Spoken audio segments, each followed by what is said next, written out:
It's the black guy in the corner, but they'd rather see a on the corner.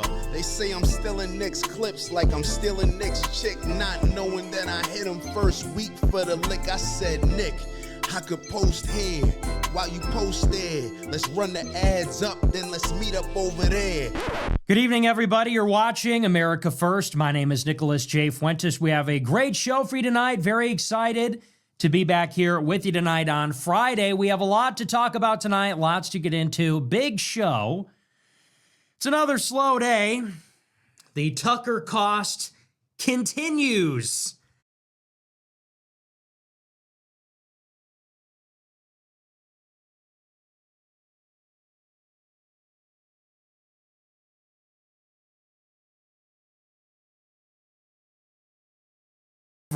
Of the Tucker cost. So we'll carry on our coverages. Continue. Friday, we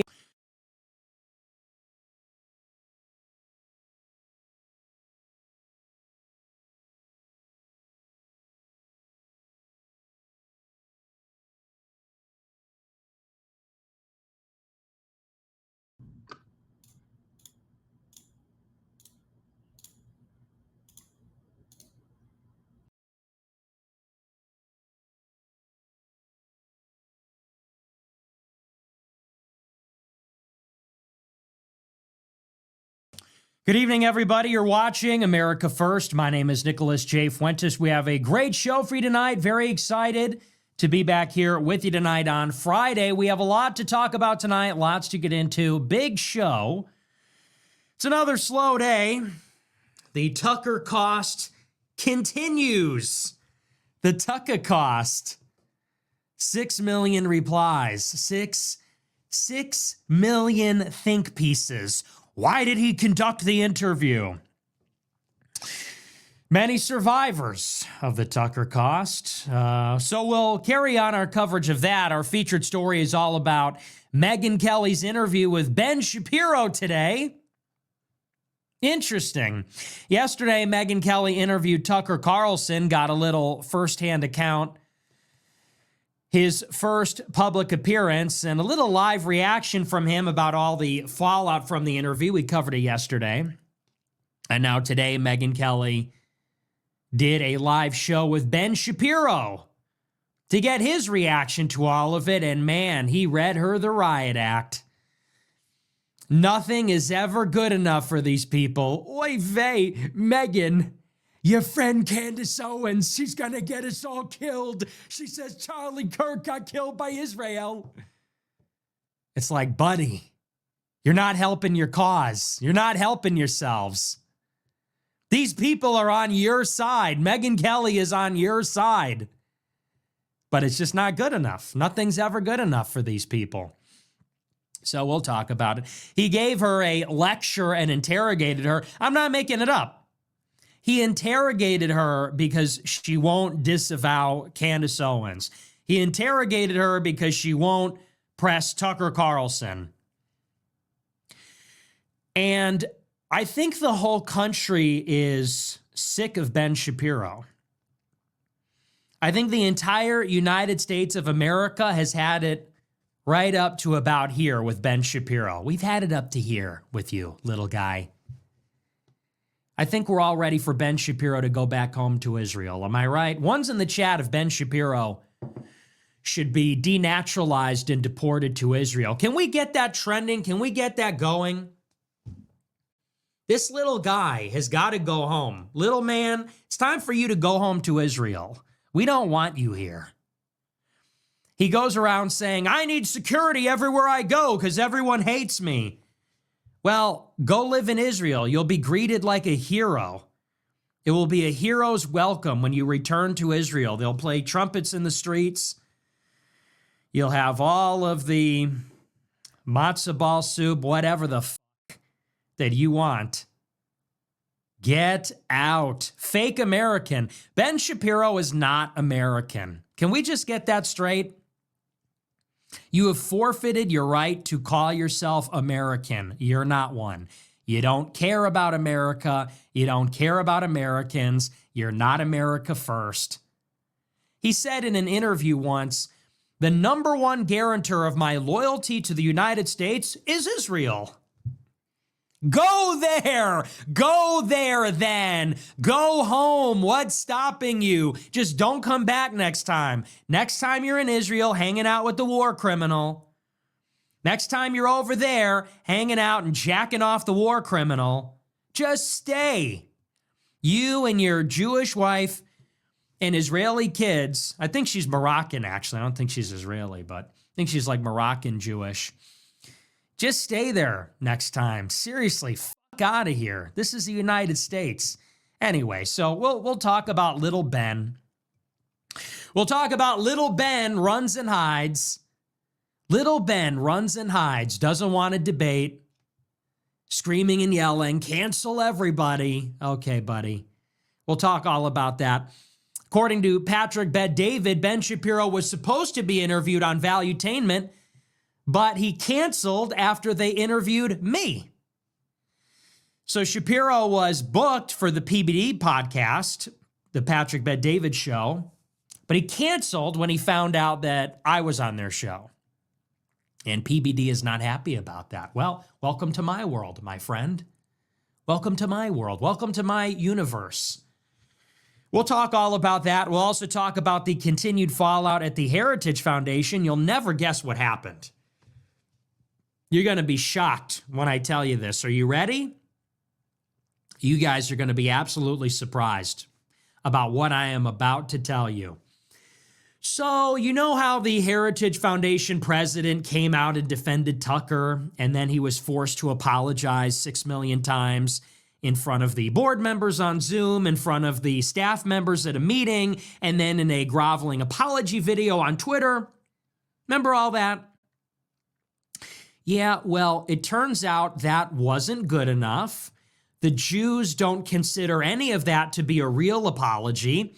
And so the National Task Force for Combating Anti-Semitism, nevertheless, has withdrawn from the Heritage Foundation. They have terminated their partnership with the nonprofit, and they will be housed somewhere else. And later in the year, they will be putting on a conference on right-wing anti-Semitism. Is that surprising? Are you shocked? Wait, but I thought Kevin Roberts apologized. I thought he apologized on Zoom and to the staff and at Hillsdale and on Twitter. I thought he apologized for the anti-Semitic trope to use the word venomous. Yeah, well, it turns out apology not accepted.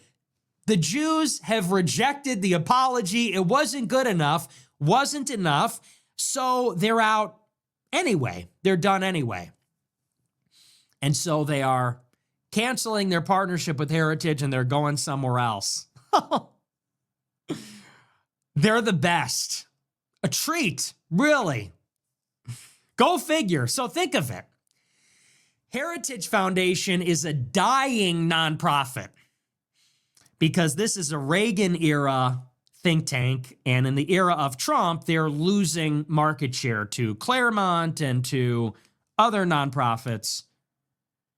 So Kevin Roberts comes in 2021, and he revitalizes it, creates Project 2025. That came from Heritage, which was a headlining, I think, visionary project. So he really brings it back. And he's working with the Jews. The Jews are writing their foreign policy doctrine. The Jews are writing Project Esther at Heritage. It's going great. Well, he doesn't race to condemn his best friend. He alienates the Jews. He apologizes for it. He alienates everybody else. It's still not good enough, and the Jews still hate him, and he's probably going to get fired anyway.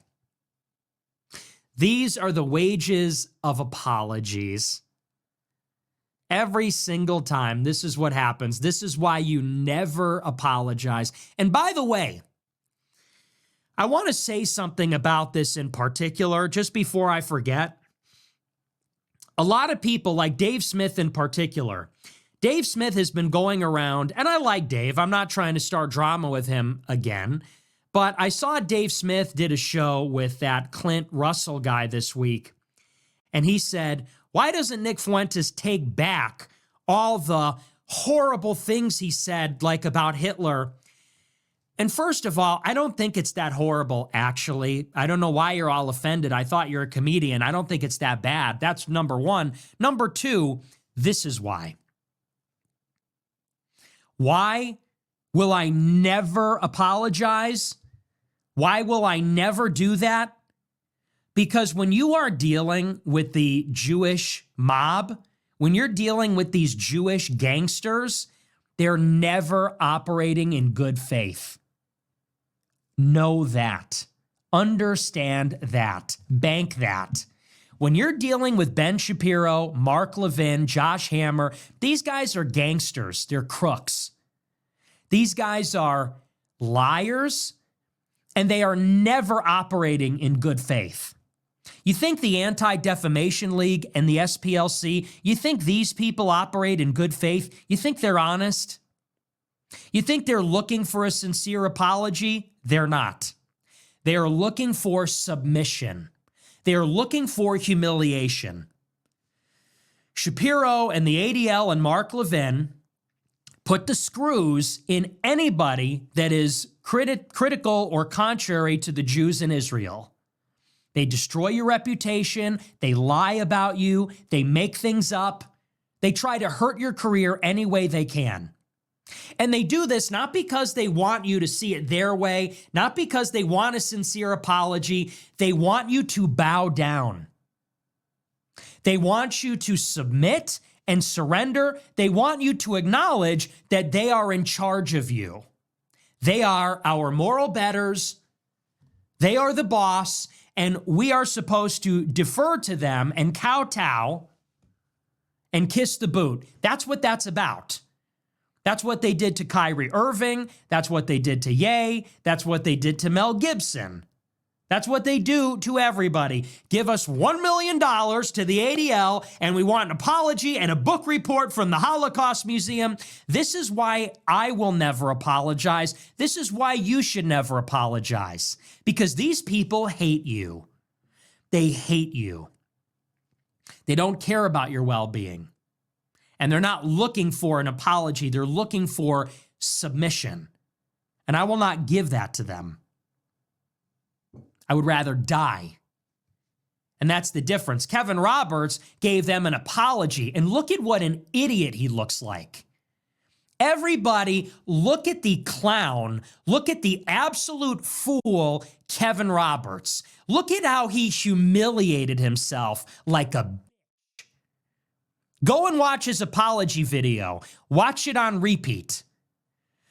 Look at how this old, bald, white man got on a camera and groveled like an imbecile. The false humility, the shrugging.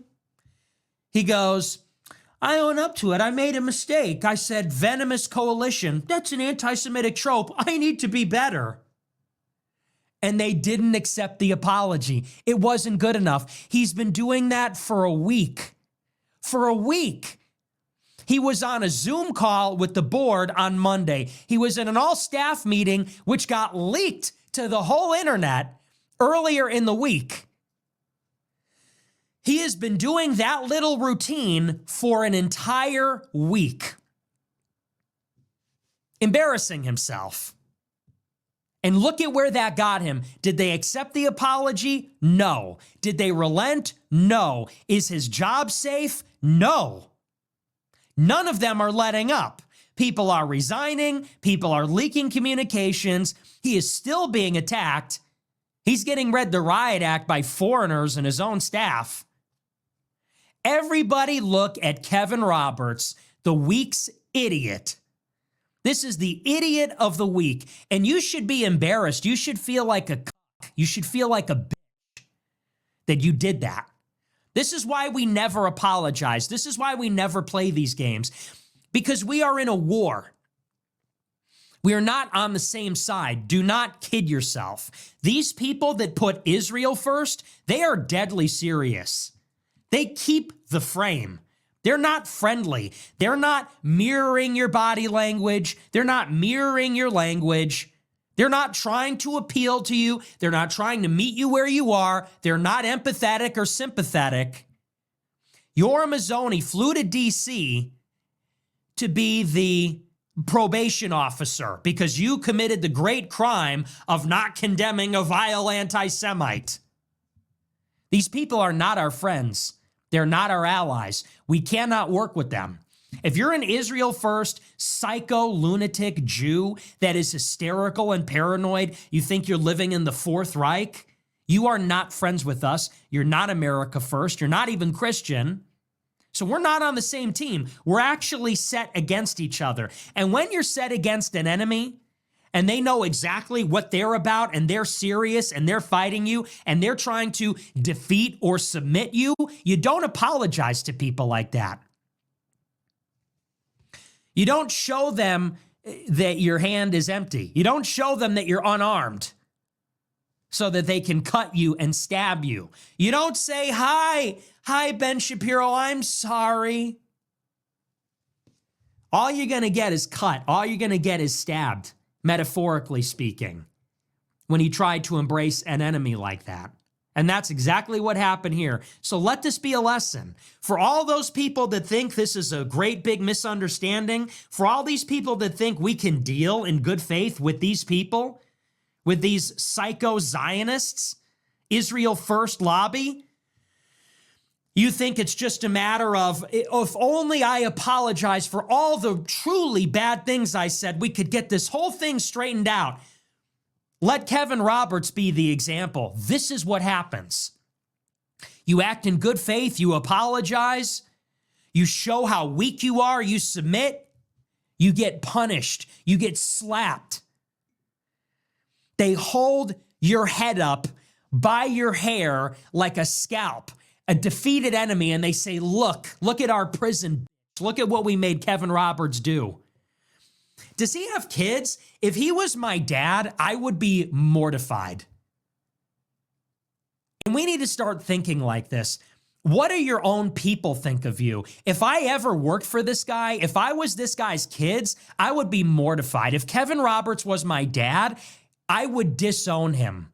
A disgrace. You are a disgrace. You are a disgrace to our country. You are a disgrace to Christians. You are a disgrace to your family. You are an embarrassment. Look at what you did. You sold out your friend Tucker Carlson. You sold out your country. You apologized to keep your job. And in the end, they didn't even accept it. They got what they wanted. And now look at yourself. And that video that you made, that apology, you can never undo that. You can never take that back. It's up there on the internet where it will live forever. Hope you're happy with yourself. And by the way, you want to understand my appeal? Why am I winning the youth? Because of cunts like you. Because of weak, feckless, idiot boomers like you. You want to know where the anger comes from the young people? It's from seeing the older generations. It's from seeing white men, white boomers like you and Eric Erickson and Matt Walsh and all of you crawl on your bellies like worms for these foreign interlopers. For the feminists, for Israel First, for the Jewish lobby, for all of it. And we're sick of it. It's your job actually to lead. It's your job to protect us. It's actually your job to be a custodian and a vanguard for our civilization, and you let us all down. Look at Ben Shapiro. He's fighting for his people. Look at Josh Hammer. He's fighting for his people. They might be ugly. They might be fat and physically weak. But they're keeping the frame. They're not suckers. We are a bunch of suckers. White people, Christians, are a bunch of suckers. These people are eating our lunch, and they're not playing games. They're deadly serious. They know what they're about. Josh Hammer says Europeans have Jew hatred in their DNA. Is anybody calling for him to be canceled? No. Are the Jewish lobby, are they calling for him to make a good faith apology for the fucked up things he said? No. They circle the wagons around their own because they know the goal is to make Israel and the Jewish nation as strong as possible. And they're all on the same page. Whereas our leaders, our elders, the whites, the Christians, the Americans, they're out there begging for forgiveness, getting lectured by people like Megyn Kelly, getting lectured by the women. The women are empathetic, so they fall for this. Oh, should you really said it that way? Oh, the language. Oh, my goodness. And the men are more feminine than the women. Kevin Roberts gets up and says, I should have never said venomous coalition. You pathetic dog. What a joke. What a pathetic excuse for a movement we have. I didn't even intend to get all fired up like this, but somebody needs to say it. Because that apology, the reason it makes me so beside myself this entire week is because he didn't say anything wrong. His first instinct was to defend Tucker, his friend, because Tucker did nothing wrong. Maybe I've done things wrong, whatever. Tucker didn't. I've done nothing wrong either, I think. But Kevin Roberts defended his friend and said it's America first, Christ first, and he's apologizing for that. And people are going to do, well, he's doing what he needs to do. Well, he's got to do that. No, he doesn't. This is why we lose always. This is why our whole race and our religion and our civilization has been eating shit. Because in the face of the foreign hordes, in the face of the black insurrection, in the face of the out-of-control women, in the face of the Jewish lobby, all the older generations can do is yield and vacillate and defer and submit. And a younger generation gets up and says, we will not tolerate this. We won't take it anymore. We're not going to be tone policed. We're not going to be guilt-tripped, emotionally blackmailed. We're not going to be suckered into apologizing to people that hate us. And what do they want to do? They say, I'm the problem. I'm misleading the young men. They say, Nick is messing with the young men. He's taking advantage of disillusioned young men. I'm leading them. If there were leaders, there'd be no need for me. You're not a leader. That's the difference. Leaders are supposed to be strong. You're weak. That's the difference. They say, he's taking advantage of disillusioned, disaffected, lost young men. No, I'm leading them. I'm standing up to the bullies. I'm standing up to the Jewish lobby that fucking hates them and wants them to die in Iran right now. Where were you? You got 40 years on me. And you've been on this planet 20, 30, 40 years longer than me. Where were you? I'm the dad that stepped up. I'm the leader that reluctantly stepped up. And because I'm the only one apparently that sees through this and is willing to be called a monster, I guess. And have everybody, nitpick everything I say all the time. Anyway, so we'll talk about all that. We'll get into the Heritage Foundation. We'll talk about Megyn Kelly, Ben Shapiro. It's just unbelievable. This whole week has just been unbelievable. Really, it's been surreal. And the timing couldn't be better with the election on Tuesday. And it's like I said on Tuesday, you look around at what is happening in the country, the chaos, the shootings, World War III, the bankruptcy, the affordability crisis. And the Republican Party is convulsing because the Jews are throwing a temper tantrum. Jonathan Greenblatt of the ADL is demanding that the president weigh in on the interview. Really? We're in a government shutdown. They're going to take food benefits from 40 million people because they don't want to give Obamacare subsidies. We're in the middle of a war in Venezuela or Nigeria. We can't make up our mind. And the Jew president of the ADL wants him to weigh in on my interview with Tucker Carlson. And everybody's just allowing this. Everybody is Everybody thinks this is normal. This is okay. They say I'm the one that's not serious. I think all of you are not serious. All right, but we're going to move on. We're going to get into it. Before we do, I want to remind you to smash the follow button, smash the like button, leave a comment. Let me know what you think about the show. Man, this show has been intense lately. I'm fired up this week because, look, this is a war footing. We are in a civil war, and the Groypers are the only ones that get it. You know, usually I'm a little more cheerful. It's a little more light, but we are on a war footing. We're in a civil war, so you better believe. We are pulling up the drawbridge to Fort Groyper, and we're steeling ourselves. We're hardening. We're getting hard. Pause. We're getting bricked up. Pause. But it's true. This isn't a game.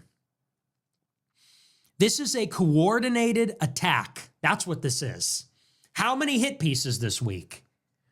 From the New York Times, from the Atlantic, from, I think, Wired did one, or one of these magazines. From the American Mind at Claremont. Claremont, blow it up your ass. Harry Jaffa is dead, and I piss on his grave. Leo Strauss is dead, and I'm smarter than him. Leo Strauss and Harry Jaffa are dead, and Claremont can go fuck itself.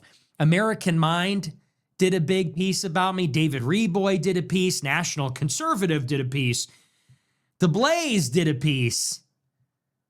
All the conservative magazines had something to say. Salem Radio had something to say. Mark Levin, all the shows, all had something to say. It's a coordinated attack. They are trying to snuff out and suppress criticism of Israel. Dinesh D'Souza, who was glazing me in June, has been working overtime this week, working overtime on Twitter. Seems like a nice guy. Never forget who these people really are. Seems like a nice guy, cordial, nice enough. He's on Twitter attacking us all week. It's a coordinated attack to snuff out any criticism of Israel. And you know what's amazing? Brett Cooper entered into the fray talking about Randy Fine. And she said Randy Fine would be happier in Israel, which is objectively true. And then they unload on Brett Cooper. Have you ever seen anything like this? Did you see this? So Brett Cooper used to work at Daily Wire. Her contract expired. I think it was not under the best circumstances. I think it was a little contentious. She left Daily Wire earlier in the year, and then she went on YouTube and she was doing her own thing. And as far as I know, nobody really had a problem with her. Everybody was supportive of her, even at Daily Wire. Publicly, it was a amicable send-off. It wasn't a big, ugly crash out like with Candace Owens where there was a lot of public acrimony. It was relatively amicable and professional. And Brett Cooper, ever since, has been doing her thing. She's been doing her YouTube videos, which are not really my cup of tea. It's a lot of like celebrity drama, which is maybe appealing for a female audience. I don't love it. But by all appearances, she's not the worst. She's not the worst commentator. Her takes are not, it's not the worst thing that's out there as far as e-girls and conservatives are concerned. That is until this week. So she's doing her thing, going along, singing a song. This week, she does a video and she weighs in on all this controversy and she talks about Randy Fine. And Randy Fine wants everybody to be canceled. Randy Fine says Tucker is not MAGA. Nobody's MAGA except for Israel. And Brett Cooper says, you know what, Randy Fine, I think he'd be happier in Israel. And oh boy, did she do it when she said that. The clip went viral. Everybody was talking about it. It blew up. It got millions of impressions. She said, Randy Fine, you'd be happier in Israel. Ooh, you're not allowed to talk like that. And then almost immediately, at the same time that that video goes out, I start to see a clip about how Brett Cooper, when she was interviewed by Sean Ryan, I guess she said that years ago, her and her mother saw a clairvoyant or a medium, a fortune teller. And Brett Cooper claims that she communed with her dead brother through this medium. All of a sudden, I'm seeing this clip everywhere on Twitter. Oh, Brett Cooper practices witchcraft. She's evil. She's a pagan. Is this normal? And this is the anatomy of a political attack. Now do you get it? Nobody had a problem with Brett Cooper. Nobody. Nobody had a problem with her all year until she criticized Randy Fine. And how did she criticize Randy Fine? She said, I think he's loyal to Israel. Well, he is, by his own admission. He would say that loudly and proudly at the Republican Jewish Coalition this weekend. But if Brett Cooper says it in a standoffish way, you know, man, you'd be happier in Israel. Well, now that's an anti-Semitic trope, you see. Now that's vile anti-Semitism. Vile, noxious, monstrous, truly disgusting stuff. You know, this way they all talk? Really noxious stuff. Really nasty stuff. This is how they talk. So once you say that, all bets are off, and then they go into the file. They open up the filing cabinet, they pull the Brett Cooper file, and they go, oh, here's a clip where she said something the Christians aren't going to like. Boom, here's her talking about how she practiced witchcraft. And what, we're all now supposed to not like her? Oh, I liked Brett Cooper and this clip. Oh, but the witchcraft thing? Oh, well, she needs to disavow that. Oh, well, she's not so good. Do you see the anatomy of a political attack? You see how they operate? And, you know, I've said some nasty things about Brett Cooper, and I feel a little bad about that. She seems like a nice girl, actually. She's like a theater kid, you know, but she seems like a nice kid. And as much as I might rage at her for her cowboy wedding, I will defend her in this instance to the death. Not to white knight at all. But this is how it goes. And I have my differences with all these people. Brett Cooper, Candace Owens, Tucker. I have my differences with all of them. But we need to develop a better team mentality. We are a team. And this is what I said last week. If you're American and you're standing up against the Israel lobby, we are a team. I will defend you on that basis. We can attack each other all the time, and yeah, we can make fun of each other. We can make jokes. And Candace doesn't like me, and, you know, I didn't really have a great experience with her. But if Candace is under attack by Ben Shapiro, I got her back. If Brett Cooper's under attack, I don't care what she said about witchcraft. I don't like it, but who cares? It's not a good faith attack. They pulled that out of the file because they didn't like what she said about Randy Fine, and she was right. And now all these people that had no problem with her last week, now they're training the laser on her because you're not supposed to say that. We have to defend her. We have to circle the wagons. Same with Tucker. I got my disagreements with Tucker. About all of it, about the Jews and the neocons, about women, about a lot of it. And we had beef in the past, but why are they coming after him? Because he doesn't want us to go to war in Iran. He doesn't want the genocide in Gaza to continue. That's why. So we need a little bit more of a siege mentality. We are under siege. We, all of us, are under siege as Americans, first and foremost, but in particular, and people aren't going to like this, as whites and as Christians.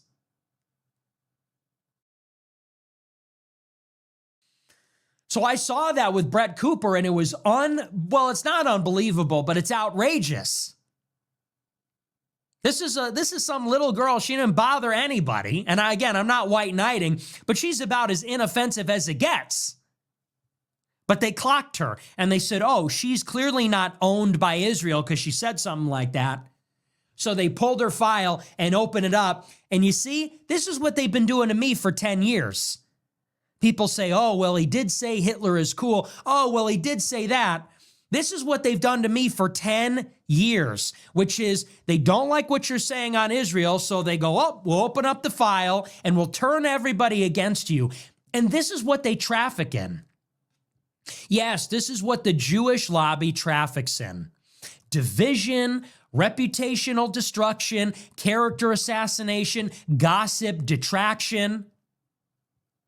And it's evil, and it needs to be called out. These people like Shapiro and Levin and Josh Hammer, they are rubbing their hands together. They open up the file, the blackmail, the cancel material. They pull it out there and they say, we'll turn white person against white person, Christian against Christian, American against American. We'll have them fighting each other, eating each other on our behalf. And they're rubbing their hands together saying, oh, the Christians aren't going to like, oh, Brett Cooper. She's in her interview talking about how she talked to a clairvoyant. The Christians aren't going to like this. They'll cancel her for us. There's a word for this.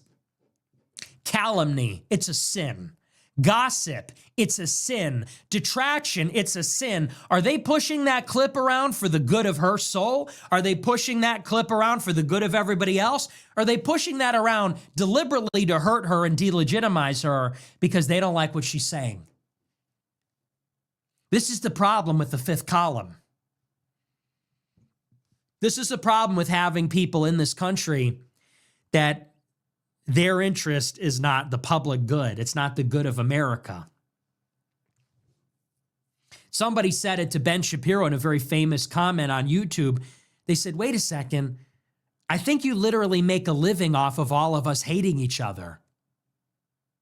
That's literally how you make a living. That's literally how you move the ball down the field for your side. You profit from all of us hating each other. So, anyway, I forget even what I was talking about, but we're going to move on. We're going to get into the news for the night, and further on this subject, we're going to talk specifically about Megyn Kelly and Ben Shapiro, their interview. And so yesterday, Megyn Kelly interviewed Tucker Carlson, and she pressed Tucker. She said, why didn't you ask Nick Fuentes about these vile things that he said? And then today she interviewed Ben Shapiro. And do you know how she started the interview? She started her interview with Ben Shapiro by playing a clip of me playing Grand Theft Auto from my gaming stream 7 years ago, where I'm playing Grand Theft Auto, and in the game, I'm driving around, I run over a Jewish NPC and say, haha, I think I just hit Ben Shapiro.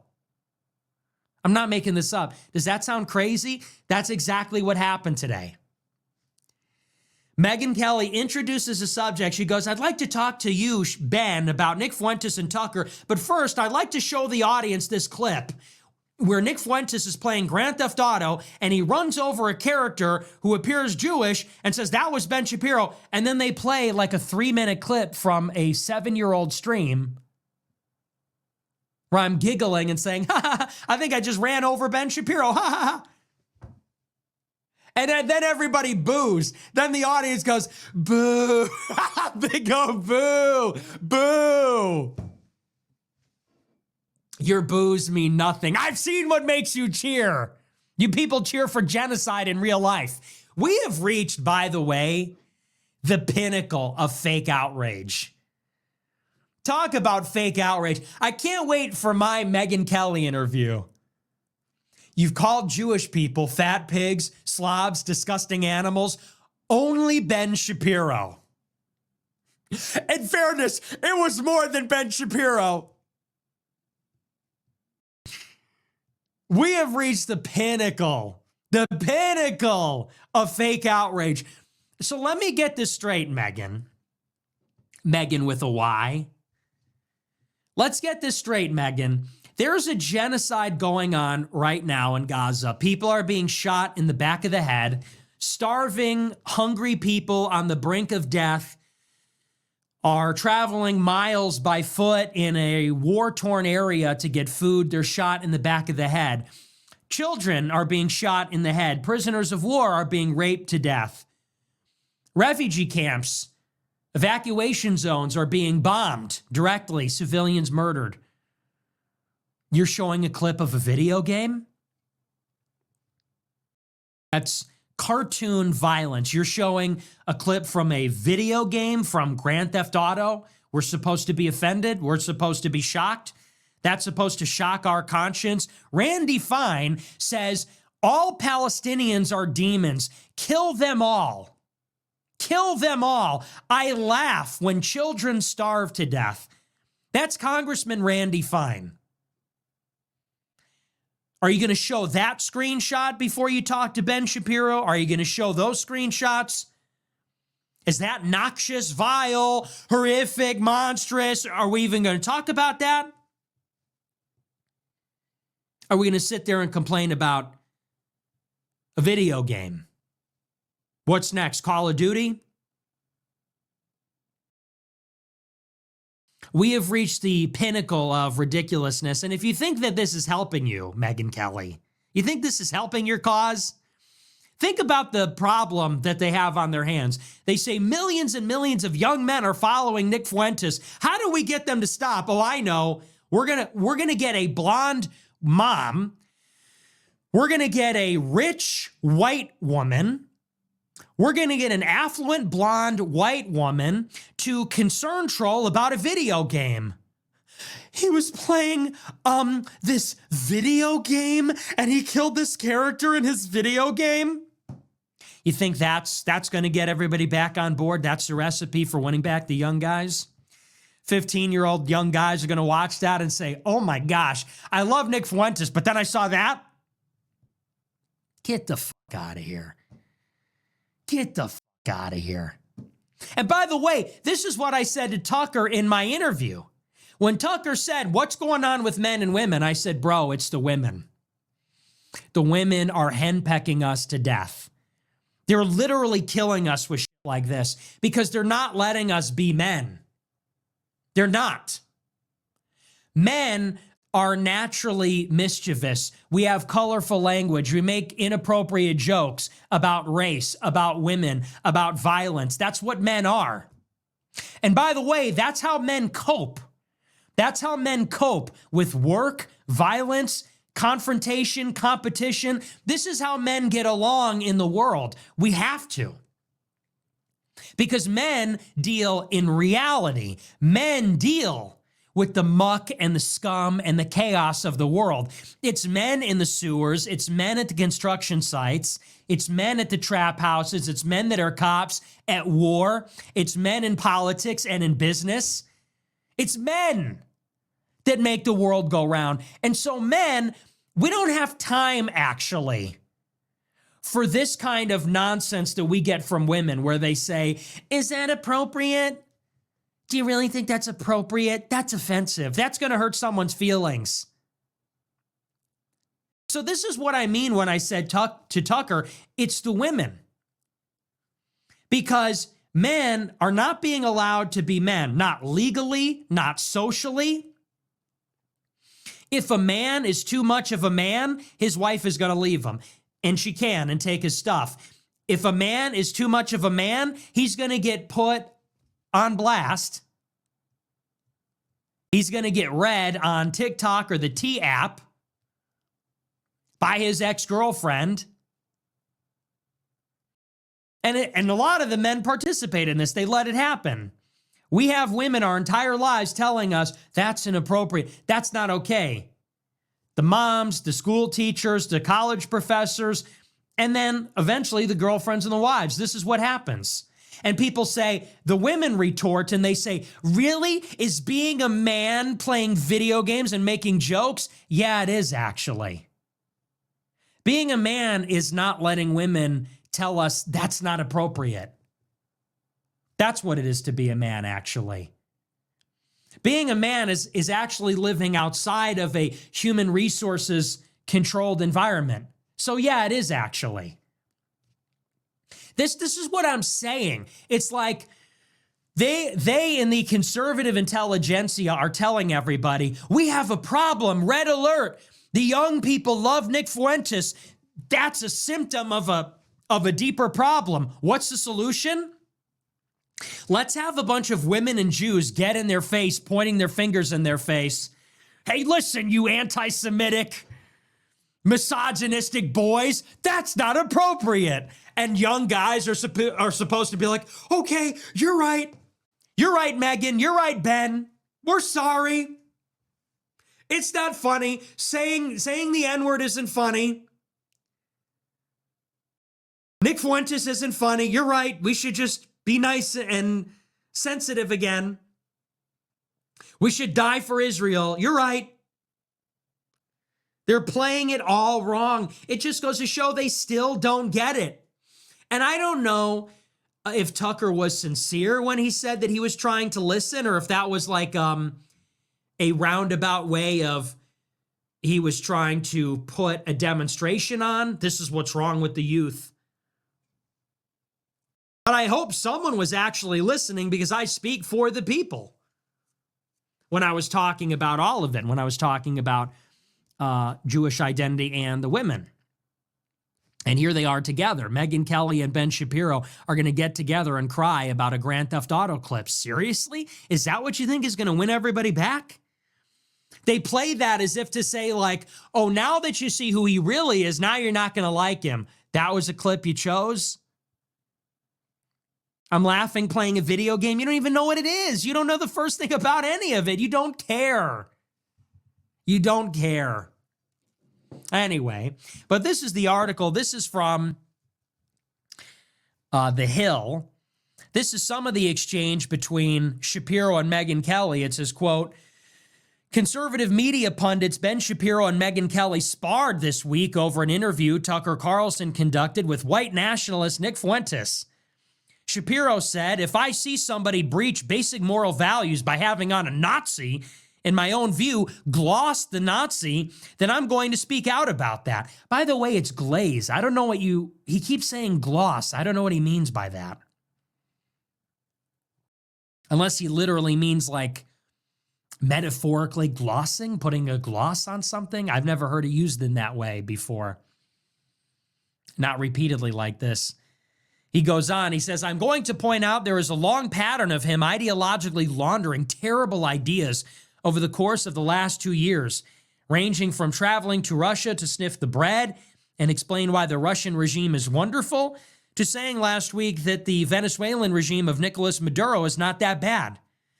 Kelly responded saying she wasn't interested in being Carlson's defender, but noted Maduro is culturally conservative. Shapiro shot back, who gives a shit? I don't give a shit whether he's anti-gay rights. This is the number one thing about Maduro. Shapiro has been sharply critical of Carlson following his interview with Fuentes, who has a history of making anti-Semitic, sexist, and other offensive comments. The episode sparked widespread condemnation, primarily among members of the conservative right. Later in the day, Patrick Bet-David weighed in as well. This is from Mediaite. Let me take a sip of this real quick.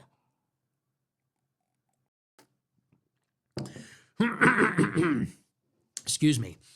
It says, podcaster Patrick Bet-David weighed in on the MAGA split over Tucker's controversial interview with white nationalist Nick Fuentes on Friday, telling his viewers that conservative podcaster Ben Shapiro canceled his interview with Bet-David after his own interview with Fuentes last month.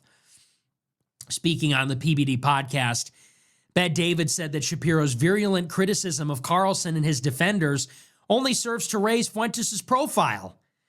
He said, Ben Shapiro, the more they talk about Nick Fuentes, the more they raise his profile. Nick Fuentes, if I'm his agent, I would say, Nick, phenomenal. Your number one PR rep this week was Ben Shapiro.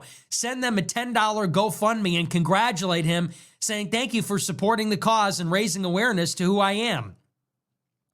He then slammed Shapiro for pulling out of his interview with Bet-David, calling his actions unattractive. He said, quote, when I said, I want to have Nick on, I looked at the booking team after Ben was confirmed. I said, if they cancel, it's because of me agreeing to have Nick on. 2 weeks later, Ben cancels. Why? Why do you cancel? So what is the brand? Why not have conversations? We're not a firebrand. We're not. Well, let's see. Maybe next year. No, I'm not interested. Don't big shot yourself. It's unattractive. He went on to criticize Shapiro's political takes. He said, quite frankly, when it comes down to Ben was wrong with Trump in 2016. He was wrong with DeSantis in 2020. I would sit down and tell him, like, what are you talking about, DeSantis in 2024? He continued, I just think, right now, if you guys don't buckle down and get locked in, 2025 ain't going to be a red wave. It's going to be a blue wave that comes through because they're watching all these. Let me tell you, Nick Fuentes is right. Let me tell you, Shapiro's right. Oh, let me tell you, Democrats won. How did this happen? You did it. He proposed his own solution, a panel moderated by conservative media figure Megyn Kelly. He said, so, Ben Shapiro, respectfully, Tucker Carlson, you know what would be a great panel on stage is Ben, Tucker, Megyn, Nick, Candace. I think Megyn can pull it off to bring this together. It sounds like a great idea. I'd be all for that.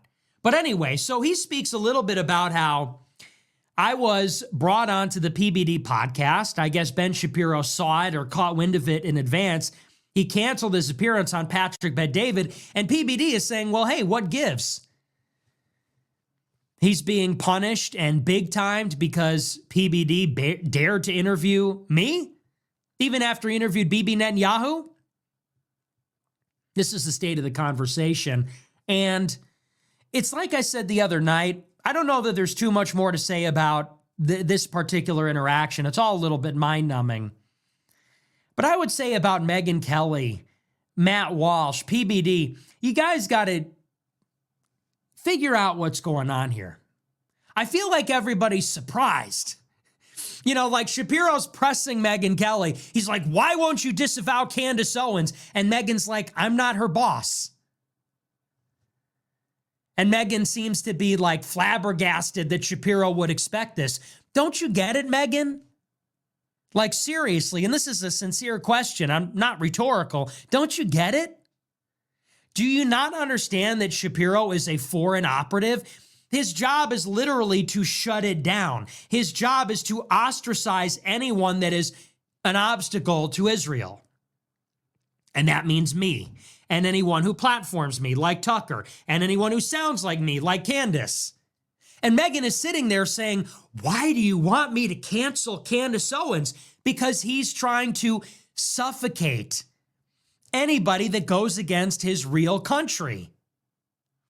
And how do you do that? By blacklisting them. If you can't shrink their platform, Candace is hugely popular. I'm popular. Tucker's popular. If you can't take away their platform, you take away their legitimacy.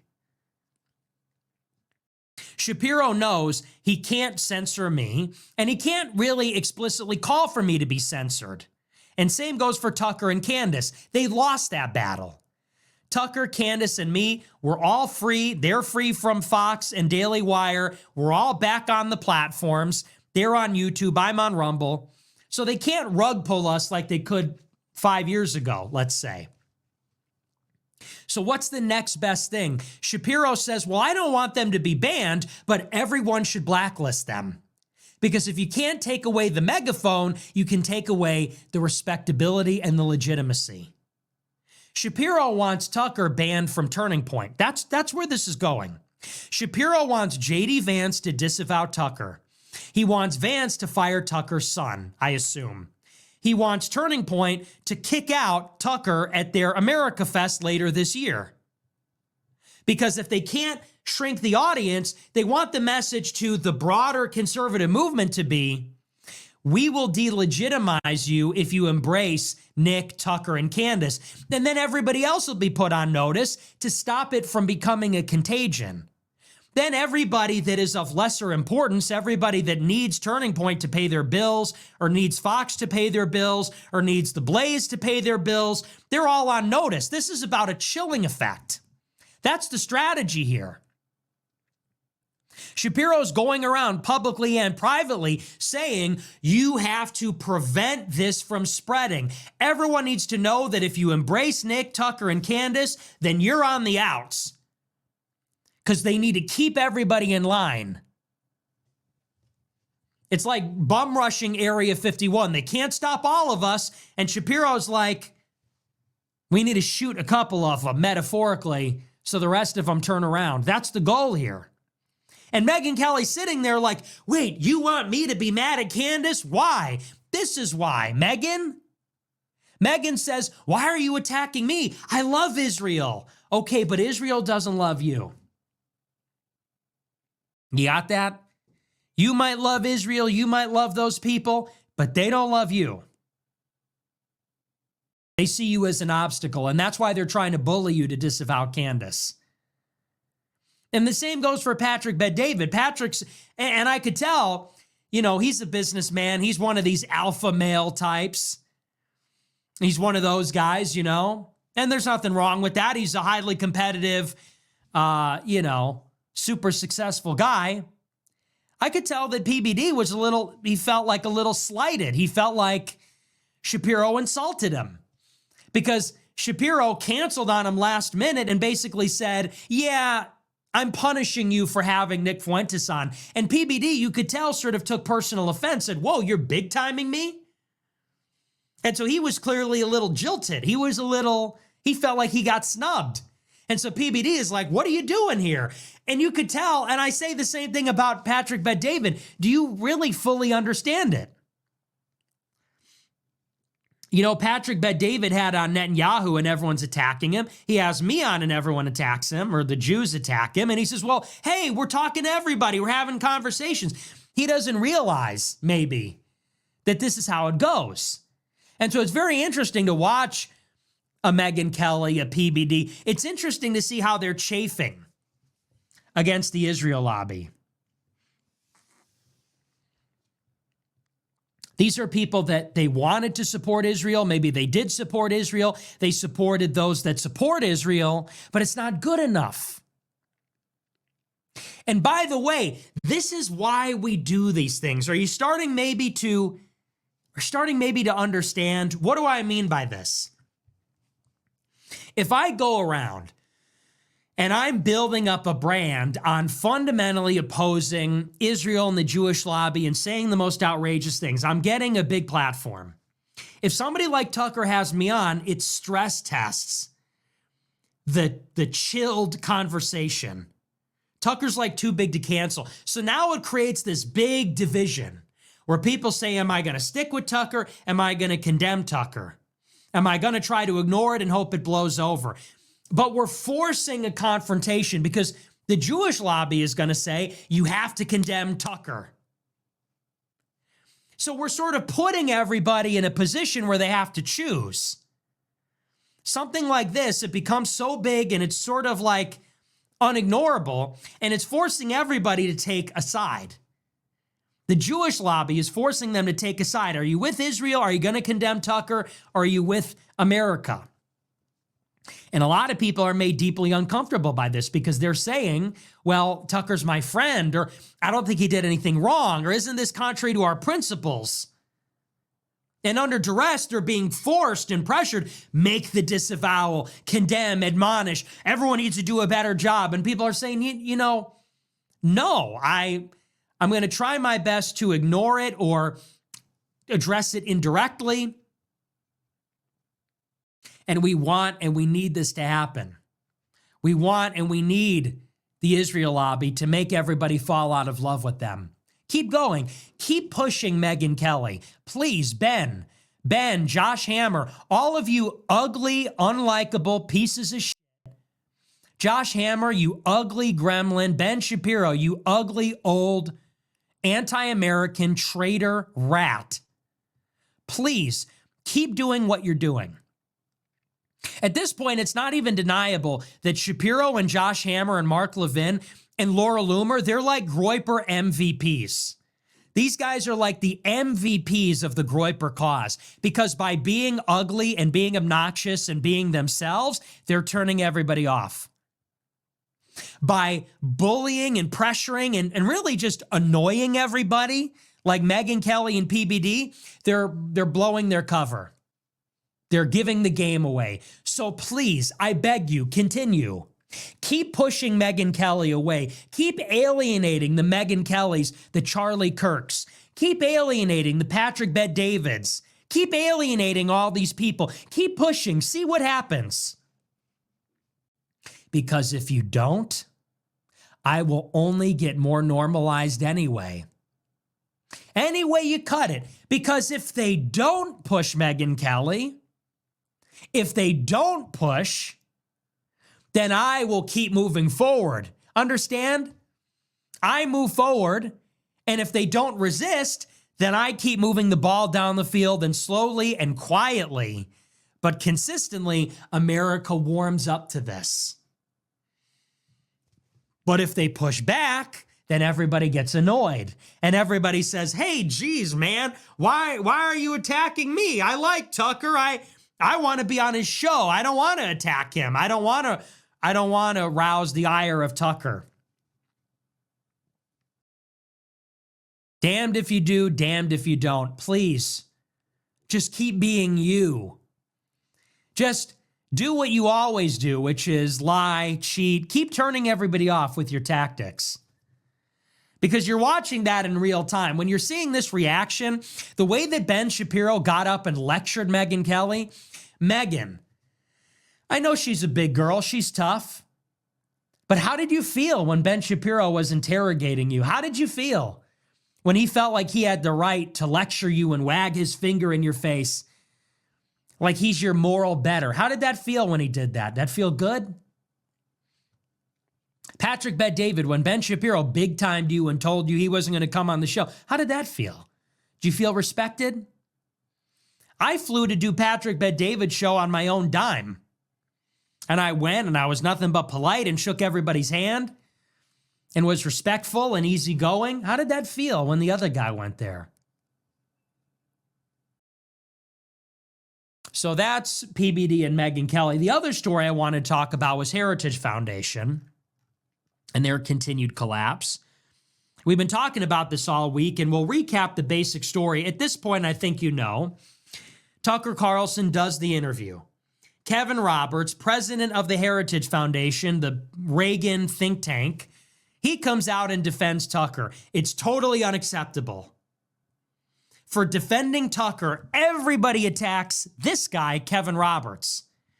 So he is getting blown out on Twitter. His employees are in revolt. His board members are in revolt. They're leaking internal communications. He's getting yelled at by his donors, his alumni. Everybody's out to get this guy. And Heritage Foundation is partnered with a group called the National Task Force for Combating Anti-Semitism. And these guys are threatening to pull out. They're threatening to terminate the relationship with Heritage. PR disaster. So what does Kevin Roberts do? What is he forced to do? He makes an apology. Kevin Roberts comes out no less than 3 or 4 times. He goes on Dana Lash's show last Friday and apologizes. He goes on a private Zoom meeting on Monday and apologizes to the board. He goes to Hillsdale in a speech at the university and apologizes to the student body. He goes to a town hall meeting on Tuesday, which was then leaked to the internet, and apologizes to everybody. Then he goes on Twitter and posts an apology statement. And it's ridiculous. What is he apologizing for? Well, first and foremost, he said that it was anti-Semitic of him to say that the people canceling Tucker were venomous. In his video defending Tucker, he said a venomous coalition was trying to cancel him. So first and foremost, he apologized because to say something is venomous is anti-Semitic. That was the first apology. The second apology is that he should have condemned Tucker and didn't choose his words carefully. And it goes on and on like this. What's more, he said that Yoram Hazony, the Jewish Israeli head of national conservatism, flew to D.C. this week to help him get better. He said he needs to be a better person. And his Jewish mentor is going to help him do it. Thank you so much, he says. He didn't have to do that. Thank you. I'm grateful. His whole staff is yelling at him. There's like IDF soldiers and a staff yelling at him. And do you know what happens today? After all of this, after this literal humiliation ritual, what else could you call it other than a literal humiliation ritual? Literal ritualistic humiliation. What happens in the end? The task force for combating anti-Semitism, they cut ties with Heritage anyway. After all that, all the apologies, all the bending over backwards, all that cucking out, and they still cut ties anyway. This is from the New York Times. It says, quote, a task force dedicated to fighting anti-Semitism is leaving the Heritage Foundation as the think tank grapples with the fallout from its president's defense of Tucker Carlson. In an email obtained by the New York Times, 4 leaders of the National Task Force to Combat Anti-Semitism wrote, quote, it is important for us to continue the work of the NTFCA outside the Heritage Foundation for a season.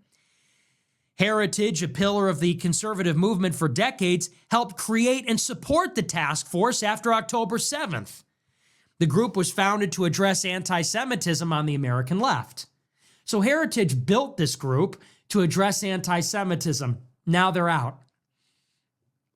The foundation emerged last week in the center of a fierce debate about anti-Semitism and right-wing politics after its president, Kevin Roberts, challenged the criticism of a mostly friendly interview that Mr. Carlson conducted on his popular streaming show with Nick Fuentes, an avowedly racist anti-Semite with a large following. The task force's departure underscored a deepening rift on the right between conservatives who embrace Israel and supporters of President Trump who oppose U.S. support for the country, seeing it as anathema to his America First ideology. In a video posted to social media on Thursday, Roberts said conservatives should feel no obligation to reflexively support any foreign government, no matter how loud the pressure becomes from the globalist class or their mouthpiece in Washington. He described Carlson as a close friend and said the venomous coalition attacking him are sowing division. Roberts apologized on Wednesday in a video and at a staff meeting where he said he was willing to resign, but he wanted a chance to repair the damage. While the task force leaders indicated in their email they were encouraged by the efforts to address the controversy, they wrote the episode exposed a serious problem in the movement. In an interview, Luke Moon, one of the task force's co-founders, said its initial focus was anti-Semitism on the left, with college campuses and on the streets. Mr. Moon said that after President Trump took office, there were groups within the right that had become aggressively anti-Semitic, and I don't appreciate that. He said there are millions of Christians and Jews who love America and Israel. We're not part of some grand venomous coalition wrecking MAGA. Really could have fooled me. Cody Sargent, a Heritage Foundation spokesman, declined to comment on the task force's move. In an email, he pointed to Mr. Roberts' apology video and a social media post in which Mr. Roberts disavowed Mr. Fuentes' vicious anti-Semitic ideology. In the email, the task force announced they would help host a conference in Washington this month with the Conference of Christian Presidents for Israel, an event they said would expose and counter extremism and anti-Semitism on the right. So there you go. Kevin Roberts defended his friend, Christianity, America First, free speech, and the Jewish mob attacked him. So he apologized to everybody. He apologized over and over again. He put out a big tweet ripping me a new asshole. And then he went and groveled before Dana Lash, groveled before the board on Zoom, groveled before the staff and Hillsdale, and then on Twitter, and then in emails. And what did he get for all the apologies? They still canceled him. They still terminated the relationship anyway. And this is how it is with these people. It's never enough. Megyn Kelly, it's never enough. Kevin Roberts, it's never enough. Matt Walsh, it's never enough. It will never be good enough for them. Because ultimately, they are Israel first. And they see everybody that isn't a Jewish Zionist as a means to an end. And so if you're not actively fighting in favor of Israel and fighting against anti-Semitism, then they are going to lean on you until you are, or you're destroyed. It reminds me very much of like the BLM movement. Do you remember during BLM when the black people were bullying all the white liberals and they said it's not enough to not be racist, you have to actively dismantle whiteness? Remember that? Remember when they were attacking their own people? They said it's not enough. It's not enough. You need to shut up and get out of here and wait your turn. And oh, you're crying, wipe away your white tears and do the work. Remember that? It's like the same thing. It's the same ethnic narcissism. It's the same racial hatred veiled as a political grievance. And what do I mean by that? Let's unpack this. Why is Ben Shapiro such a venomous snake? It's because on some level, here's a hot take for you. On some level, Ben Shapiro is indignant that he feels that he has to explain himself to the Goyim. That's really what this is. Mark Levin and Shapiro, they're barely concealing the fact that they have so much contempt and disdain for Europeans that they actually feel like it's demeaning to them to have to explain these things, that people are not obeying them. That's what it is. And if you listen to Mark Levin's interview at the Republican Jewish Coalition, that could not be more clear. Mark Levin said in his interview at the RJC over the weekend, he said, I don't want to hear any more about the West Bank and it being off the table. It's off the table when we say it's off the table. Why does he say it like that? He says, we're tired of hearing about genocide. We're tired of hearing about AIPAC. They literally hate us so much, they feel insulted that they can even be criticized. Like it's some imposition that white people are daring to criticize, white people are daring to ask questions. They feel like it's beneath them. They feel like it's literally hurting their pride that they have to go to Megyn Kelly and put this goyim in line. Put this goy in line. All right, listen, you stupid goy. Can you just shut up and do what you're told? Can you just shut up and cancel Tucker? We're tired of hearing about this. This isn't off the table unless we say it is. That's not going to fly. You think we're going to team up with Tucker? That's not going to fly. They can barely conceal the disdain and contempt that they have for us, that they hold us in. And you get that from all of them. That's why everything they say, it's insincere because it's dripping with contempt. That's why that frustration occasionally gets out. Shapiro says, you're a moral idiot. You're a moral idiot. You're covering for evil, because he's literally mad that he has to do this. In his mind, he's saying, why can't these dumb goyim just get in line and do what I'm telling them to do? Tucker's against Israel. Everyone needs to shut him down. Why aren't they? I have to tell them to shut this down. That's what this is. And that's why it will never be enough for them, for someone like Kevin Roberts. And think about it. Kevin Roberts apologized like 5 or 6 times, and they still pulled the rug out from under him because he ultimately did not condemn Tucker, and ultimately they want him fired. And think about, this is only the latest regime change. They did the same thing at Columbia. They did the same thing at Harvard. What did they do there? They came to Harvard and they said, this institution is a hotbed of anti-Semitism. Now, the whole faculty has to resign. And the faculty tried to make concessions at all these schools, at UPenn, at Columbia. It didn't matter. They said, nope, you got to go. And that's what Bill Ackman and Ronald Lauder did. They dragged the president of Harvard and Columbia and UPenn before a tribunal in Congress. And then eventually they choked off the giving from the Alumni Association, and eventually they got the whole faculty at all these schools to resign. It's the same thing at Heritage. They came in and they said, this institution's a hotbed of anti-Semitism, and anything short of you going is not enough. You know what's going to happen next? What's going to happen next is Kevin Roberts will be fired, and a Jewish person will be appointed his replacement. Mark my words.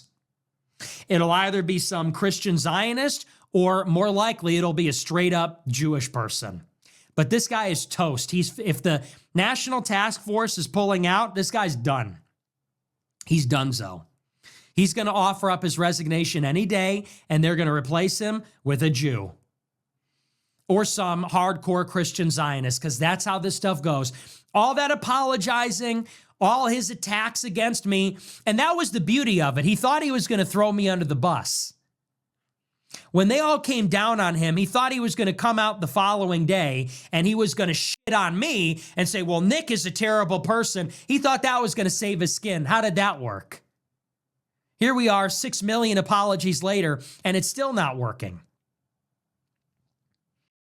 And I already said it at the top of the show. This is why you never apologize. You never apologize, even unfortunately when you're in the wrong.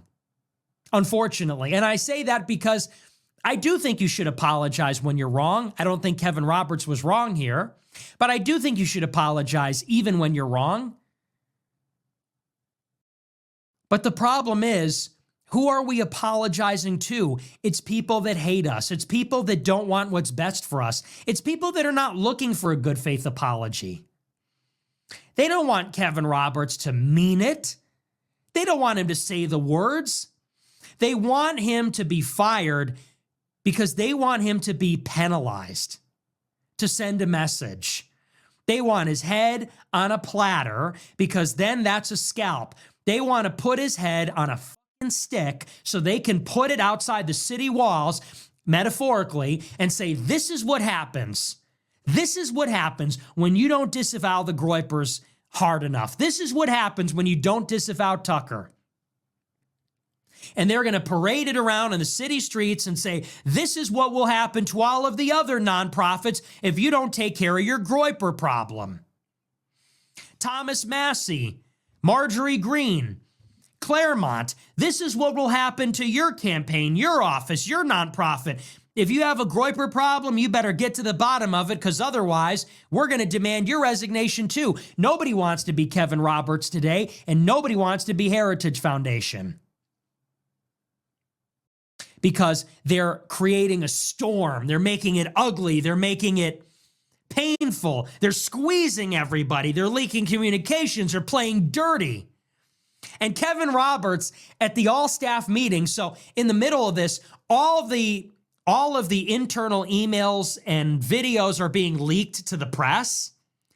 And Kevin Roberts, addressing this at the staff meeting, which was also leaked, he goes, whoever is leaking these videos, that's not virtuous. He said, Heritage Foundation is dedicated to civic virtue and public virtue. If you're leaking my emails, that's not virtuous. Oh, you stupid idiot. Oh, the Jews are playing dirty. Oh, little white boy playing in the Jewish game. You're leaking our emails. That's not fair. That's a sin. My brother in Christ, they don't play fair. That's all they do. You're complaining they're not playing nice. They're playing dirty. He goes, to these people that are leaking our emails, that's not virtuous. And if we find you, we're going to fire you. You idiot. Of course they play dirty. They're going to make your life a living hell. They're going to make your life a living hell. They're going to go for the money. They're going to go for the platforms. They're going to come for everything. And they're going to keep coming. They're going to keep pushing until your whole thing falls apart and everybody blames you. And you're blaming yourself, you stupid idiot. And like I said, they're doing that for a reason. They are doing that to create a chilling effect. And they're going to go to every other nonprofit, every other institution and say, you don't want to be Heritage, huh? It's like a protection racket. Oh, shame what happened to Heritage, huh? Be a shame if that happened to you. Better hope you don't have a Groyper problem. And what do you think every nonprofit is doing? Their due diligence to root out the Groypers, signal allegiance to Israel, because they don't want their apple cart upset. And I guess I'm looking for, where's our Alamo? You know the story of the Alamo and the Mexican-American War? It's a remarkable story. And I have a lot of beef with Southerners and they have beef with me, but the Alamo is one of the greatest stories in the history of the United States of America. Mexican army surrounds this little missionary site, this little church. Thousands of Mexican soldiers, and they say, surrender, get out. And do you know where the expression, remember the Alamo, comes from? Those guys there, like Davy Crockett and Boone and the rest of them, they put out a letter. And they said, to the people of the United States of America, they said, help us. We're surrounded by Mexicans. We're outnumbered. And they made an appeal to every American. Come help us. Come fight the Mexicans. We're going to go down fighting, but remember the Alamo. And it was an appeal to all the Americans of the world. They called for all Americans to descend on Mexico and fight back the Mexicans. And they knew they were going to die. They knew they were outnumbered, and they did. But that's where that comes from. That's where the rallying cry comes from. And people came. They went to Mexico, and they fought those people. That was a rallying cry. Remember the Alamo. We're all going to die. We're going to die for America. But Americans, avenge us. Where are the real Americans that are going to do that with the Jewish lobby? That's why I say, Kevin Roberts, you're not American. You have no right. Americans don't live on their knees. They die on their feet. That's Americans. When they signed the Declaration, they pledged their lives and their treasure and their honor, and they thought they would have died in all those conflicts for our independence, for territorial expansion. That's what it is to be American. And all we get from these boomers and these other people in the conservative movement is they apologize and they surrender. I'm sorry I said an anti-Semitic trope. You're un-American. Kevin Roberts, you are un-American. You have forfeited your American citizenship as far as I'm concerned. You have no right. Take that American flag off your lapel. Take it out of your office. You are not American. When will somebody stand up and say, remember the Alamo? When will somebody stand up and say, people of the United States, avenge me? Maybe Heritage is going down. Maybe we're going down. We can't fight off every Mark Levin and Ben Shapiro, but people of the United States of America, avenge us. Somebody's got to do it. Because if you apologize and you surrender and you let them blow up, you apologize and then you let them destroy you, then they have the scalp. Then they have your corpse and they parade it around the city, and it's a message to everybody. It's a message of hopelessness, demoralization. This is what happens when you resist. And everybody goes, oh. Everybody gets deflated. Oh, yeah, we can never win against these people. This is why they follow me, because, you know, the Shapiros of the world, they tried to cancel me. They tried to take everything from me. And I just kept going. They said, we're canceling you. I said, fuck you. They said, why are you even doing, Mark Levin said the other week, you're doing a podcast? Yeah, I've been doing a podcast for 10 years. You're on talk radio? Fuck you. Who listens to talk radio anymore? Boomers? You people are going out. Mark Levin, talk radio, that's all going out. They said, we're canceling you. I said, no, you're not. I'm not going anywhere. They said, you need to apologize for the things you said. I said, I'm not apologizing for shit. Because you're not American. You don't like America. You don't like Americans. I don't owe you anything. You're my enemy. And the sooner people realize that, the better. You need to realize these people are the enemy. You don't apologize to your enemy. When you're in a fight for the freedom of your country, when you're in a fight for sovereignty and independence, you don't apologize to your enemy. Sorry for my language. I shouldn't have said that. We're in a war. We're in a fucking war, stupid. And he goes up there and says, I'm sorry for my anti-Semitic trope. I'm the only one that seems to get that. So anyway, that's Kevin Roberts. It's a shame, but it's not a surprise. We're going to move on. We're going to take a look at our super chats. We'll see what you guys have to say about all this. Nick continues to stand on business. Is anybody surprised? So this is the question that I have as we continue to go through the back and forth and the backlash from Tucker Carlson interviewing Nick Fuentes. The question that I have is this intentional? When it comes to Ben Shapiro, Mark Levin, Josh Hammer, Randy Fine, it almost is to the point where I'm sitting back looking at this situation thinking they're forcing people to pick a side. And they have to be well aware of the fact that Americans are not going to just allow Israel to get away with the things that they've been getting away with before, allow everybody to use or allow a lot of Jewish people to use Jewish victimhood and use that to bully certain people, allow, saying that Nick Fuentes, he's like Adolf Hitler, he's a Stalin apologist, and them trying to bully people into condemning anything else that he says just based on his thoughts on those things, whether it's Megyn Kelly showing that video that she decided to show. It's 7 years ago. It's a video game stream. Like, so what? So what? Show something recent. Actually talk about policies. Be an adult. You guys are like Nick is talking at an adult level, and you guys are going down below that adult level and behaving in a very childish way, in my opinion. And everybody's doing it for different reasons. Obviously, Ben Shapiro's doing it because he wants to condemn Nick Fuentes and have everybody on his side. So he has to convince the rest of America that Nick Fuentes is a misogynist, he's a racist, he's an anti-Semite. Megyn Kelly's doing it for her reasons, right? Because she's trying to play both sides and make sure that she doesn't get in any trouble. Everybody's picking and choosing based on almost survival and fear. Right? Megyn Kelly's scared that she doesn't want to look a certain way to the Jewish community. She doesn't want to receive this type of backlash that Tucker Carlson's getting. But she's also torn because, in my opinion, I don't think that she thinks anything that Tucker did was wrong. She can say, oh, well, you could have pushed back on this. You could have pushed back on that. Knock it off. Why don't you do it? Just like Tucker said, here's Nick Fuentes' phone number. Why don't you do it?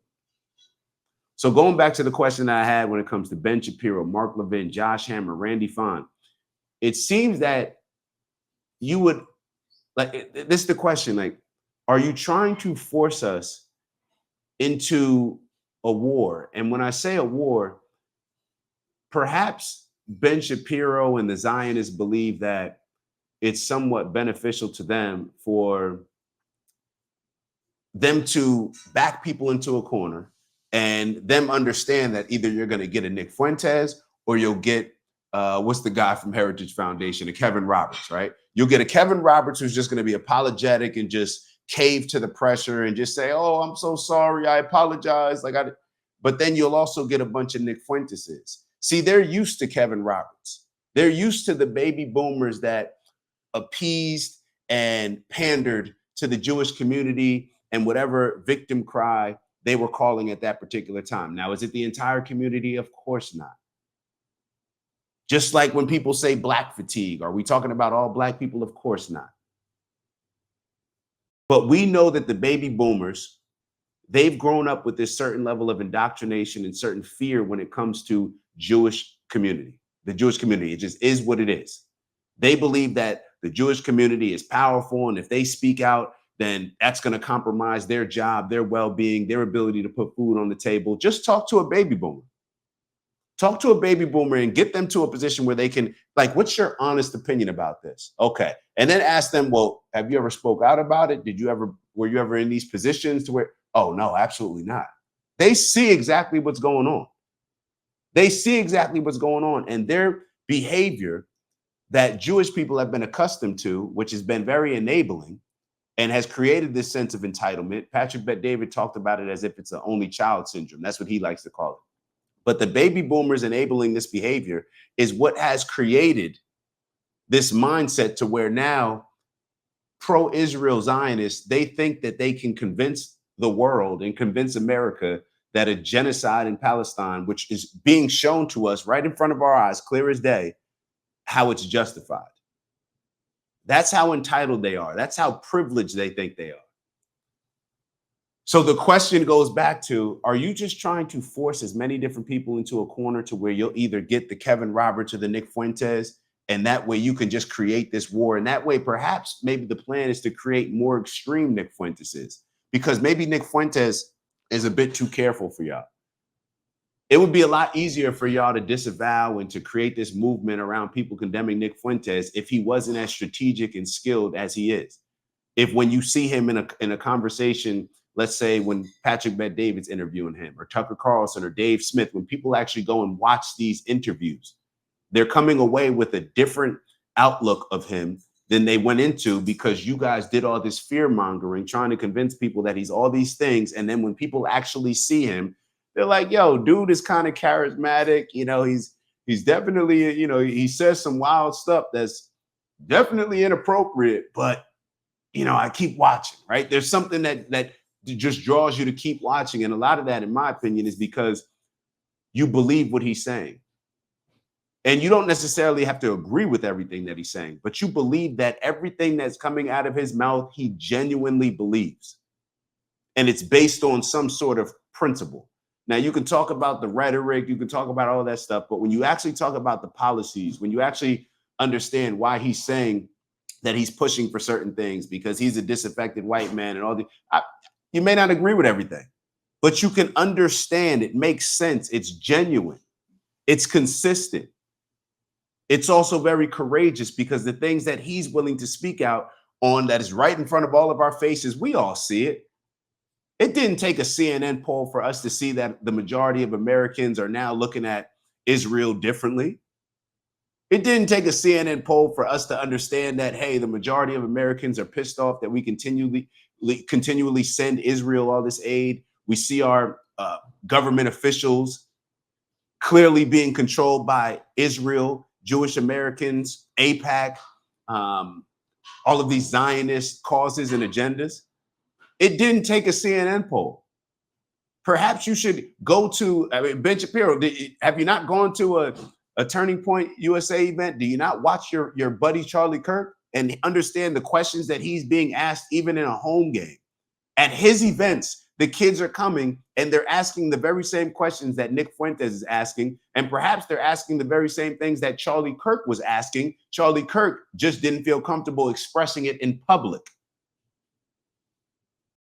Just look at the questions that Charlie Kirk was asking. He asked, like, yo, was there a stand down order? This doesn't make any sense. I've been to Israel.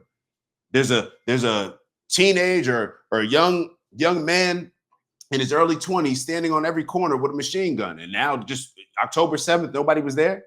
It didn't make sense. Charlie Kirk has been questioning these things, and he's been telling people to continuously question these things, even though apparently Charlie Kirk's like a apparent best friends, like Officer Tatum, says that questioning these things, I forget whatever goofy word he used. You're forcing people like Brett Cooper, who people didn't even think of when it comes to these type of issues. You're forcing Brett Cooper to enter the conversation. Who do you think Brett Cooper is giving credibility to when she talks about Randy Fahn and his outrageous comments? Who do you think she's giving credibility to? She's giving credibility to Nick, and she's taking credibility away from the person that she used to work for, Ben Shapiro. You don't think that that's ironic that Candace Owens and Brett Cooper, the people that left Daily Wire, are now the voices that are coming out criticizing the Israel overwhelmingly, or the overwhelming influence that Israel has on our government, criticizing how Randy Fahn, somebody that is a government official, can say these things about Palestinians, can have these stances, can clearly be Israel first. That's why she's telling him to go back to Israel, or to go to Israel. Ben Shapiro, go to Israel, bro, or stay here. But don't think that you're going to bully people into seeing things the way that you see them, because it's not going to happen. It's not going to happen in New York. I know that you live in Miami. You can think that it's going to happen there because that's a home game, but a lot of people thought New York was a home game. That's the largest Jewish population in the world, right? The largest condensed, like the density of Jewish people in the world in New York City, and look who New York City just elected. I don't need a CNN poll to tell me that people are getting tired. There's an Israel fatigue. There's a Zionist fatigue. It just is what it is. Let's keep going. And shout out to Brett Cooper for voicing this. Shout out to Brett Cooper for voicing this, because she did not have to join in on this conversation. She definitely didn't. Let's keep going. Mark Levin said, this goes back. This was probably one of the funniest comments that was made. I think it was made at the Jewish Republican Coalition, maybe not. But he's telling people that Trump is not MAGA, but then he's yelling that Israel taking the West Bank and Gaza is not off the table until they say it's off the table. Meanwhile, Donald Trump has made it extremely clear, said, I don't care. I don't need to talk to Bibi Netanyahu. Enough's enough. They're not annexing the West Bank. But now he's saying that Trump is not. This is what Nick meant in the last episode that he did, when he said that these people, these very small group of powerful people, of Zionists, pro-Israel, Jewish American or Jewish Israeli,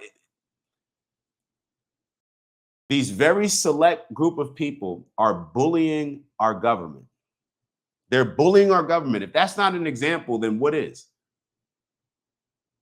If that's not an example, then what is? Megyn Kelly will jump on here and show a seven-year-old video of Nick Fuentes playing a video game to pander to Ben Shapiro and his audience before she gets scolded. But she'll show that video to pander to his audience as if this is the worst thing in the world. People will boo, right? Like Nick said, people will boo when Nick Fuentes is playing a video game and running over somebody or shooting somebody, saying, oh, that was Ben Shapiro. Okay. 20-year-old Nick Fuentes did that. Okay. The crowd will boo for that. But you know what the crowd cheers for? The crowd cheers for when Lindsey Graham says we're killing all the right people. The crowd cheers when Randy Fine spews all of his genocide, racist, anti-Semitic rhetoric. Yes, that's anti-Semitic. Just look at the DNA studies. It's the same people. The Palestinians, they're from that area. They have just as much. They have more. If you look at the DNA test, more in common with the Semitic blood, the Semitic people of that region. But we can't go that. We can't go. That's a little bit too much to go into. We don't want to have that conversation. I don't want y'all to Kyrie Irving me. I don't want y'all to go that route. So let me save that for another video. But all y'all know exactly what I'm saying. Everybody, it's clear as day. It's clear as day. I don't care what you tell me. You can trace your roots 3,000 years back. Some things you can just look at it and say, this looks a little different. You know, this looks a little different based on the people and what they look like in this region 3,000 years ago.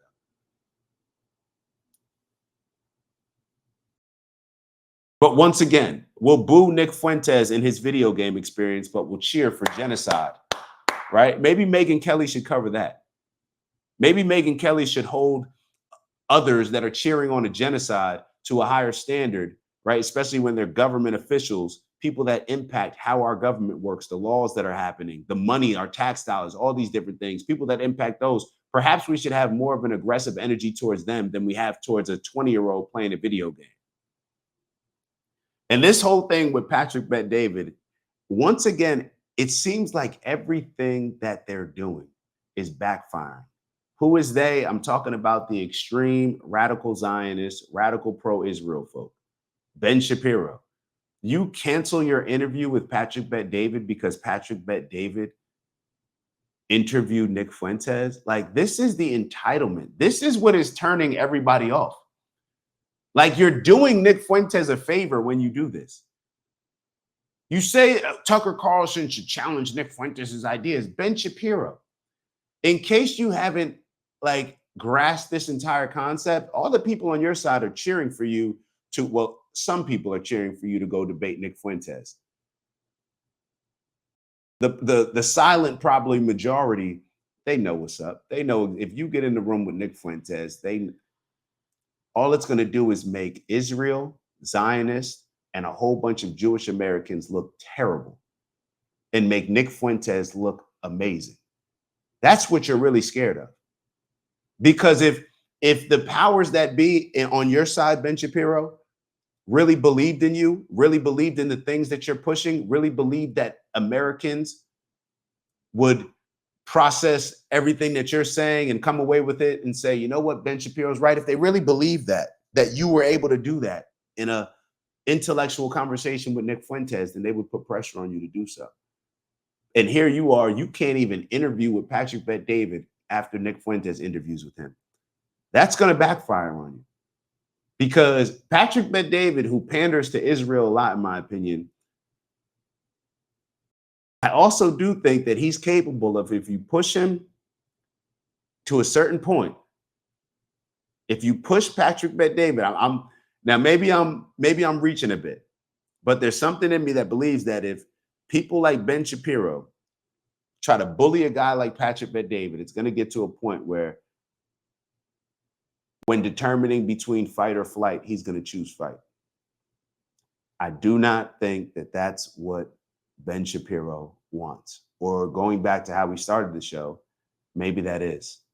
Maybe they want everybody to turn on them.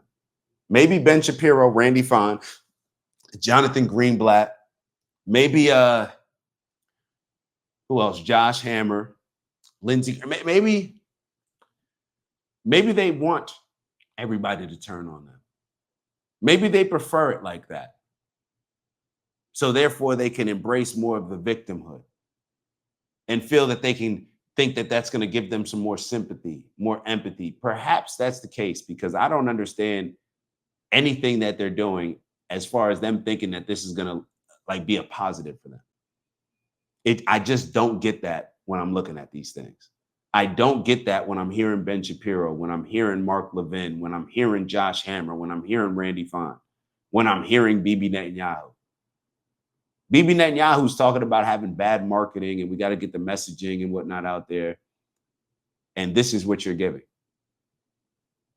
So I don't really have much more than that to say on it. Oh yeah. And with Jonathan Greenblatt.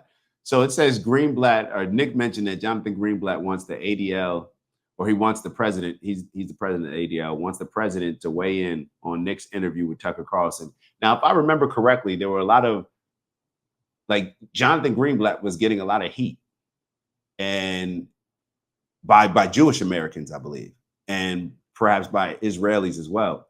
He was taking a lot of heat by not performing.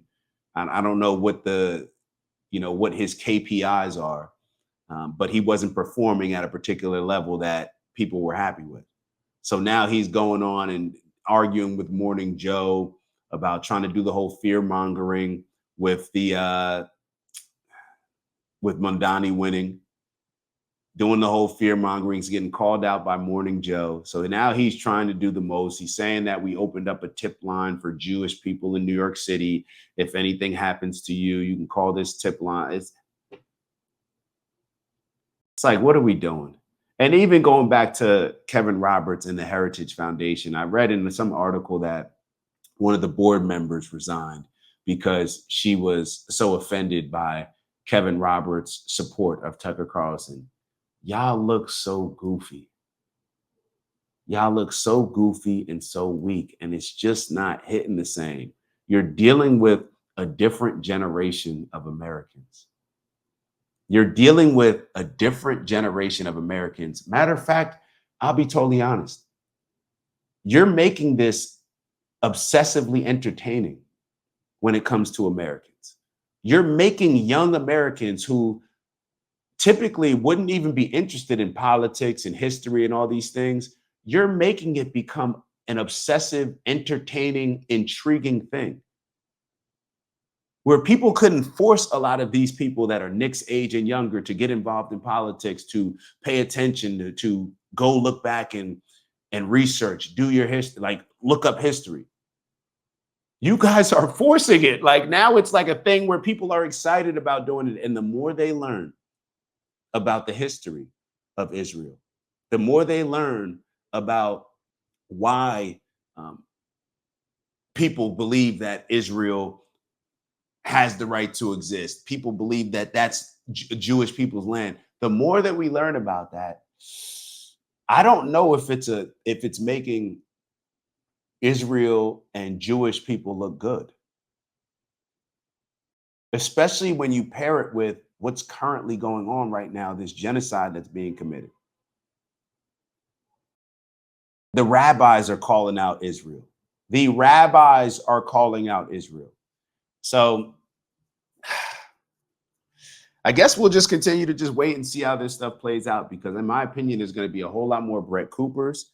There's going to be a lot more Patrick Bet-Davids who are willing to, get in that fight versus flight, that are going to embrace that fight. Perhaps even Megyn Kelly. So we'll just have to wait and see. As always, appreciate y'all for tapping in. Appreciate y'all for continuing to support. Like, subscribe, turn your notifications on. Don't let YouTube determine your algorithm. All right, you determine your algorithm based on turning your notifications on, making sure that you're tapping in with all of our videos and all that good stuff. And and also subscribe to America First, man. Subscribe to America First. That's Nick's platform. Definitely show him some support. I always put his link first in the description before anything else, so to make sure that y'all can support as well. So what else do I say at the end of every video, right? Talk about my bias. Yeah, my bias sometimes allows me to, or doesn't allow me to be as objective as I would like to. So maybe I'm, having some blind spots with this. Maybe I'm not seeing it clearly. So of course, y'all leave a comment, thumbs up, thumbs down. If it is a thumbs down, then explain what I may be missing, and we shall go from there. And on that note, I'll see y'all soon, man. Y'all have a good one. It's the black guy in the corner, but they'd rather see a nigga on the corner. They say I'm stealing Nick's clips like I'm stealing Nick's chick, not knowing that I hit him first week for the lick. I said, Nick, I could post here while you post there. Let's run the ads up, then let's meet up over there. Let's figure out a split that's honorable and fair. Tell me where you trying to take it. Bro, I'll meet you there. 1600 Penn, Wash, DC. Swear I saw the vision riding through the DMV. I envision prayers, but I could do VP. Hillbilly, L&G, fuck, I look like JD. Shout out my cheat code, Dave and Karen raised me. And my big bro, a nuclear family. And they don't like that. Strong fathers in the crib, BLM for that. LBJ society created all that. Victimhood mentality, I can't embrace that. And everything they taught in school, assume it's all cap. Everything I said I'd be, I am that. Everything I said I'd be, I am that. Everything I said I'd be, I am that. Ain't no introduction, just some fun facts. In case you were wondering, I am that. I know you heard me hit it 3 times for Dr. Umar. Shout out to Umar, man. We ain't kicking nobody when they down. And shout out to everybody that continues to show love, support, appreciating the message that I'm giving y'all, along with the bro Nick's message. We gonna keep pushing, man. And shout out to the haters too, cause y'all in the comments heavy too. y'all the ones that gave me the inspiration to create this song. They kept saying like, who's the random black guy in the corner? I am.